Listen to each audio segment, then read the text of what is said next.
আসসালামু আলাইকুম। আমরা সবাই ভালো আছি, আনন্দে আছি, আল্লাহর কেয়ারে আছি। আল্লাহ তার কেয়ারে থেকে তার কোনো ভয় না, কি বল? এবং শয়তানের চক্রান্ত অবশ্যই দুর্বল। ইন্না কাইদা শাইতান কানা দাইফা। ইনশাআল্লাহ শয়তান পরাজিত হইবে, আল্লাহ বিজয়ী হবে ইনশাআল্লাহ।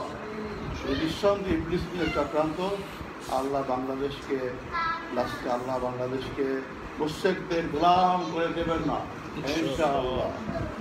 আল্লাহ আমাদের পরীক্ষা করছেন, আল্লাহ আমাদের পরীক্ষা করছেন। হাত্তা জুল না জুল হাত্তা ইয়াকুল রাসূলা মাতা নাসরুল্লাহ আলা ইন্না নাসরুল্লাহ কারীব। রায়ের আগ পর্যন্ত জুল ভাব ছিল না, রায় হওয়ার পর জুল ভাব চলে আসছে। এখন আল্লাহ সাহায্য ইনশাআল্লাহ। নিঃসন্দেহে ইহা একটি শয়তানের চক্রান্ত এবং শয়তানের চক্রান্ত পরাজিত হবেই। আল্লাহ বাংলাদেশের 16 কোটি মানুষকে মুশরিকদের হাওলা করবেন না ইনশাআল্লাহ। আমরা অবশ্যই বিজয়ী হই ইনশাআল্লাহ।